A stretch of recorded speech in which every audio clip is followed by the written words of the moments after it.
नमस्कार दोस्तों, आज हम सुनेंगे भगवत गीता का 14वां अध्याय गुणतीय विभाग योग। इस अध्याय में भगवान श्री कृष्ण 3 गुणों सत्व गुण, रजगुण और तम गुण के रहस्य को बताते हैं और समझाते हैं कि कैसे इनसे ऊपर उठकर मनुष्य मोक्ष को प्राप्त कर सकता है।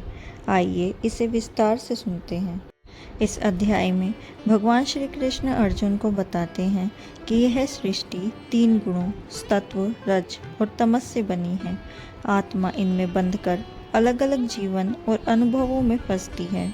इन 3 गुणों का परिचय देते हुए भगवान श्री कृष्ण सबसे पहले सत्व गुण के बारे में बताते हैं।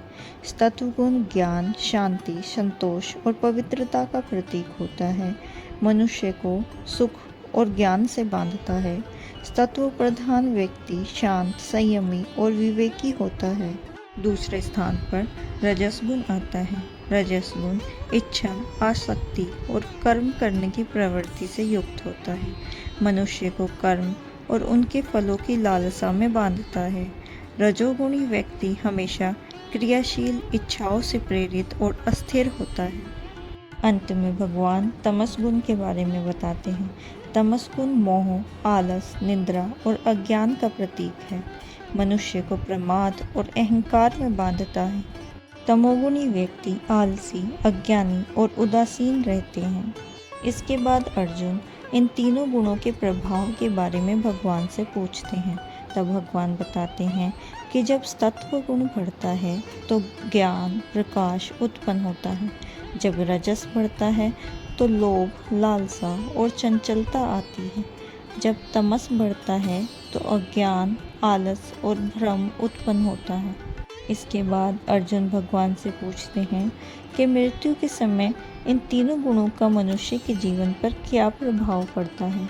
तब भगवान श्री कृष्ण बताते हैं कि सत्वगुणी व्यक्ति ऊंचे कुल यानी देवलोक को प्राप्त होता है। रजोगुणी व्यक्ति मनुष्य योनि में ही जन्म लेता है। तमोगुणी व्यक्ति नीची योनि यानी पशु पक्षी आदि में जन्म पाता है।